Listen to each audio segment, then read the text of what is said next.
Hello viewers, this is Joyanto and আপনার দেখছেন graphic mentor. So channel আরেকটি নতুন ভিডিওতে আপনাদের সকলকে স্বাগতম। আমরা অনেকেই কাজ করি ফাইবার কিংবা আপওয়ার্ক বা যে কোনো মার্কেটপ্লেসে। তো যারা গ্রাফিক ডিজাইনার আছি আমরা বা ফটোশপ বা ইলাস্ট্রেটরে কাজ করি, তো তাদের মেইনলি ডকুমেন্ট ক্রিয়েট করার মাঝে মধ্যেই একটু ঝামেলা হয়।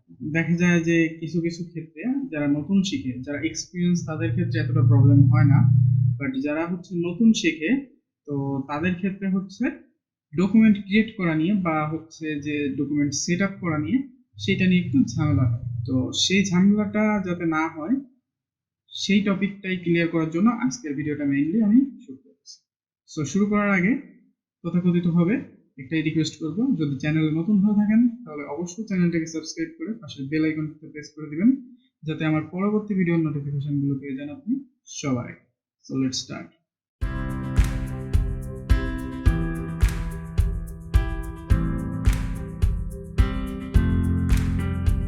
তো ভিউয়ার্স, চলে আসলাম ইন্টার পরে। ফার্স্টেই ওপেন করলাম আমি আমার যে ফটোশপটা আছে সেইটা। তো আজকে আমরা বেসিক্যালি ফটোশপের যে ডকুমেন্ট ক্রিয়েট করা সেইটা দেখব, এবং নেক্সট যে উইক আসতেছে নেক্সট ফ্রাইডে, তো সেই ফ্রাইডেতে আমরা দেখব ইলাস্ট্রেটর ডকুমেন্ট সেটআপ। সো চলুন কথা বলে শুরু করি। তো ফার্স্ট অফ অল এই টাইপের একটা ইন্টারফেস আমরা দেখতে পাবো। তো দেখেন, সিম্পলি জাস্ট এইখানে একটা অপশন আছে কি ক্রিয়েট নিউ নামে, এবং আরেকটা অপশন আছে ওপেন নামে। সো এই দুইটা অপশন আছে।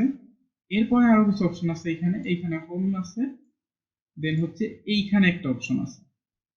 সো এই তিনটা মেইনলি একটা, এইটা, এইটা এবং এইটা, এই তিনটা মেইনলি একজন ডিজাইনারের ক্ষেত্রে মোস্ট ইম্পর্টেন্ট পার্ট। কেন ইম্পর্টেন্ট পার্ট বলতেছি? কারণ আমরা যদি একটু দেখি, এইগুলো মেইনলি আমাদের ডিজাইন যখন আমরা ডকুমেন্ট ক্রিয়েট করে ফেলবো তখন প্রয়োজন হবে। এবং এইটা আমাদের যদি কোনো ডকুমেন্ট থাকে এক্সিস্ট, অর্থাৎ আমাদের যদি কোনো ডকুমেন্ট অলরেডি থাকে সেটাকে আমরা ওপেন করতে চাই, তো সেই ক্ষেত্রে এইটা আমরা ইউজ করতে পারি। বাট বেটার হয় নিউ ডকুমেন্ট সেটআপের ক্ষেত্রে। আমরা যেহেতু নিউ ডকুমেন্ট সেটআপ করব, সো আমরা ক্রিয়েট নিউতে ক্লিক করব জাস্ট। সো আমি ক্রিয়েট নিউতে একটা ক্লিক করি। ক্রিয়েট নিউতে ক্লিক করে দিলে এই টাইপের একটা পপআপ আসবে। সো এই পপআপটার দিকে একটু লক্ষ্য করেন। দেখেন, আপনাদের রিসেন্টের এইখানটায় এগুলো সম্পূর্ণ অবস্থায় ফাঁকা থাকবে, নতুন অবস্থায়। তো এইটা যদি ফাঁকা থাকে, দেন আমরা কিভাবে ডকুমেন্টটা ক্রিয়েট করব? সো ডকুমেন্ট ক্রিয়েট করার জন্য আপনারা এইখান থেকে অনেকগুলো অপশন আছে। তার ভিতর ফার্স্টে আছে ফটো, দেন প্রিন্ট, দেন আছে art and illustration, web, mobile and film and video. So film and video কাজ অবশ্যই আমরা এখান থেকে করব না, কারণ এটা একটা ভিডিও টপিক, যেটা ফটোশপ দিয়ে না করাটাই বেটার। সো আমরা মেইনলি যেইটাই থাকুক না কেন, আমাদের এইখানে যেইটাই সিলেক্টেড থাকুক না কেন, এইগুলো আমরা ইউজুয়ালি ইউজ করব না। সো তাইলে আমরা কি ইউজ করব? জাস্ট প্রিন্টের ক্ষেত্রে প্রিন্ট মিডিয়া, যেমন flyer, brochure, business card, poster, এই টাইপের যে এগুলো আছে, ডকুমেন্টগুলো আছে, এইগুলোর ক্ষেত্রে আমরা প্রিন্ট মিডিয়াটা ইউজ করলেও করতে পারি। সো সেই ক্ষেত্রে আমাদের টাইমটা একটু বাঁচবে। এখানে কিছু প্রিসেট আমরা ব্যবহার করতে পারি কিছু কিছু ক্ষেত্রে, যেমন আপনার ফ্লায়ারের ক্ষেত্রে A4টা ব্যবহার করতে পারি, ঠিক আছে? সো এই টাইপের জিনিসগুলো আমরা ইউজ করতে পারি। সো A4 এ ক্লিক করে জাস্ট কিচ্ছু করার দরকার নাই, এইখানে ক্রিয়েটে ক্লিক করলে হবে। তো আমরা একটা কাস্টম সেটআপ দেখবো, যাতে করে আমরা সব ধরনের ডকুমেন্টটাই আমরা ওপেন করতে পারি বা ক্রিয়েট করতে পারি। সো যেটাই থাকুক দেখার দরকার নাই, সিলেক্ট। দেন আপনি কি করবেন, এখানে আপনার ডকুমেন্টের নাম দিবেন। সাপোজ আমি নাম দিচ্ছি টেস্ট 1। ওকে, দেন কি আছে আমাদের সেকেন্ড অপশনে আসে আমাদের হোয়াইট। বাট এই দুটো হাইট হোয়াইট আমরা দেখার আগে আমরা আরেকটা জিনিস একটু দেখে নিব। দেখেন, এইখানে একটা অপশন আছে পিক্সেল নামে ড্রপ ডাউন মেনুতে, আর এইখানে আরেকটা আছে ওরিয়েন্টেশন অ্যান্ড আর্টবুক। এই দুইটা জিনিস আমাদের দেখতে হবে সবার আগে। সো আমরা যদি একটু এইখানটা দেখি, দেখেন আমাদের পিক্সেল আছে। সাপোজ আমরা ইউটিউবের জন্য একটা থাম্বনেল ডিজাইন করব। সো ইউটিউবের জন্য থাম্বনেলটা কিভাবে ডিজাইন করব? অবশ্যই আমরা এটা পিক্সেলে নিব। সো পিক্সেলটা সিলেক্টেড থাকতে হবে মাস্ট। দেন হচ্ছে দেখেন ওরিয়েন্টেশন। ওরিয়েন্টেশন কি হবে? ল্যান্ডস্কেপ নাকি পোর্ট্রেট? সো অবশ্যই হচ্ছে ইউটিউবের ক্ষেত্রে যেহেতু আমাদের এটা 16:19 রেশিওতে থাকে, সো অবশ্যই ওরিয়েন্টেশনটা আমরা ল্যান্ডস্কেপ নিব। ওকে, দেন এখান থেকে ল্যান্ডস্কেপ সিলেক্টেড থাকতে হবে। দেন হচ্ছে আর্টবোর্ড। তো এইখানে হচ্ছে আর্টবোর্ড আমরা টিক মার্ক দেওয়া থাকলে আমরা বাড়াই নিতে পারবো, টিক মার্ক দেওয়া না থাকলে তো এখানে যেভাবে আছে ডিফল্ট আমরা রাখবো, এখানে হাত দিব না। তো এইখানে দেখেন এবার হোয়াইট। সো হোয়াইটটা অবশ্যই জানতে হবে, যদি জানা না থাকে সেই ক্ষেত্রে আপনার যে ডকুমেন্টটা ক্রিয়েট করবেন সেই ডকুমেন্টটা নাম লিখে সাইজ লাগাই দিয়ে পিছনে জাস্ট হচ্ছে গুগল করে নেবেন একটু, তাইলেই প্রবলেম সলভ। তো এটা কেমন হবে যদি আমি একটু বলি, আপনারা হচ্ছে যে কোনো একটা ব্রাউজার ওপেন করবেন, দেন সার্চ করবেন। সাপোজ আমি হচ্ছে ফাইবারের গিগের ইমেজের সাইজ জানতে চাই, তো ফাইবার গিগ ইমেজ সাইজ, দেন হচ্ছে ইউটিউব থাম্বনেল সাইজ, ঠিক আছে? এই টাইপের টপিকগুলো লিখে সার্চ করলেই জাস্ট হয়ে যাবে। তো সাইজটা আমি আর দেখাচ্ছি না, এটা নিয়ে অন্য কোনো একদিন কথা বলবো। সো এইখানে আমি ইউটিউবের সাইজটা দিচ্ছি। তো ইউটিউবের বেসিক্যালি যে সাইজটা হয় সেটা হচ্ছে 1920 বাই হচ্ছে হাইট হচ্ছে কত 180 1080। ওকে, দেন হচ্ছে রেজুলেশন। তো রেজুলেশনটা আসলে বিষয়টা কি? তো আমরা যখন প্রিন্ট মিডিয়ার কাজ করব তখন রেজুলেশনটা আমরা দিব 300 পিক্সেলের ওপরে, এবং যখন ওয়েবে পাবলিশ করব সেই ক্ষেত্রে আমরা 72 দিতে পারি মিনিমাম, ঠিক আছে? সো আমি এখানে প্রেফার করব অলওয়েজ 300ই রাখি আমরা, সো এটা কোনো প্রবলেম করবে না। দেন হচ্ছে রেজুলেশনটা কোন টাইপের হবে, মানে পিক্সেল বাই ইঞ্চি আর হচ্ছে পিক্সেল আর সেন্টিমিটার দুটো অপশন আছে। তো যেহেতু আমরা পিক্সেলে করতেছি সো আমরা পার ইঞ্চিতে হচ্ছে এতগুলো পিক্সেল দেব। সো ইঞ্চি পার পিক্সেল বা পিক্সেল পার ইঞ্চি এইটা আমরা সিলেক্ট করে নেব। দেন হচ্ছে কালার মোড।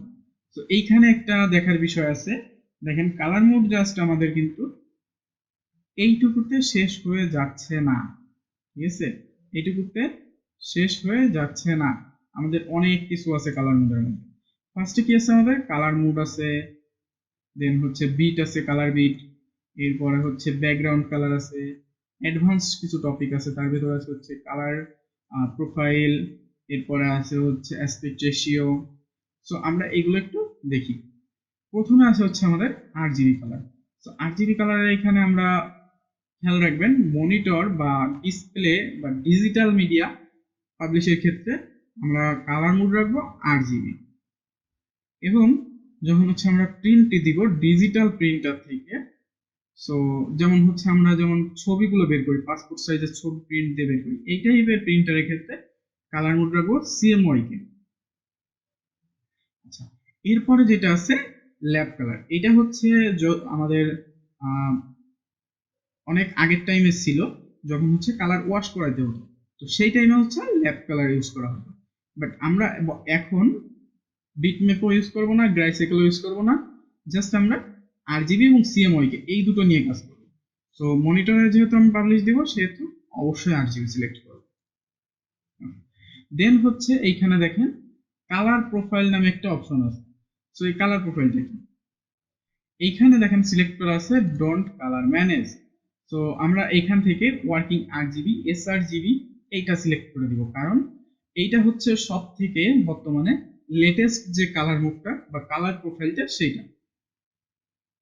এরপরে আছে হচ্ছে aspect ratio, pixel aspect ratio. So এই পিক্সেল অ্যাসপেক্ট রেশিওটা কি? আচ্ছা, পিক্সেল অ্যাসপেক্ট রেশিওটা হচ্ছে আমাদের পিক্সেলটা কেমন টাইপের হবে। ইউজুয়ালি পিক্সেল আমরা স্কোয়ার টাইপের দেখি, সো এইখান থেকে চাইলে আমরা স্কোয়ার পিক্সেলটা সিলেক্ট না করে যদি অন্য কোনো গুলো দিই তাহলে আমরা সেই পিক্সেলে পাবো। ক্লিয়ার? আচ্ছা, আই হোপ ক্লিয়ার। আচ্ছা, তো দেখেন এইখানে কথা বলতে বলতে আরেকটা টপিক মিস করে গেছি, সেটা হচ্ছে কি আমাদের এই যে কালার মুড বিটটা আছে সেটা। তো কালার বিটটা কি দেখেন, আমরা যদি এইটা একটু ক্লিক দিই তাহলে দেখেন 8, 16, 32 তিনটা অপশন আছে। তো এই তিনটা অপশনের নিয়ে যদি একটু কথা বলি, দেখেন RGB তার মানে কি, আমাদের কালারে তিনটা ভ্যারিয়েন্ট আছে, রেড, গ্রিন, ব্লু। ওকে, তো এই তিনটা কালারের ভেতর আমাদের রেড কালারটা হচ্ছে 8 বিট করে থাকবে, অর্থাৎ রেড কালারের পার পিক্সেলে রেড কালারের 8টা ভ্যারিয়েন্ট আসবে সর্বোচ্চ। এরপরে গ্রিন কালারের সর্বোচ্চ 8টা ভ্যারিয়েন্ট এবং ব্লু কালারের সর্বোচ্চ 8টা ভ্যারিয়েন্ট আসবে। এই বিষয়টাই হচ্ছে 8 বিট। ক্লিয়ার?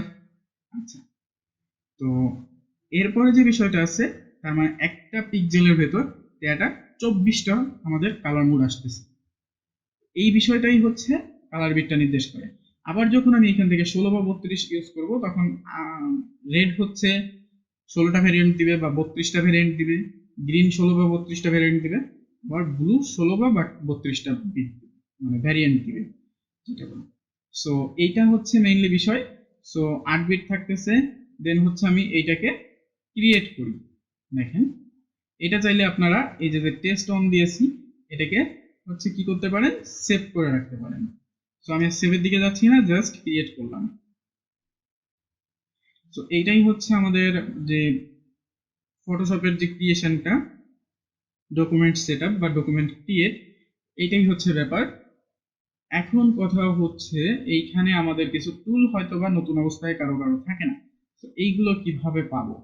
উইন্ডোতে যাবেন, উইন্ডোতে গিয়ে হচ্ছে ওয়ার্ক স্পেস, দেন হচ্ছে এসেনশিয়াল, ডিফল্ট, দেন ক্লিয়ার।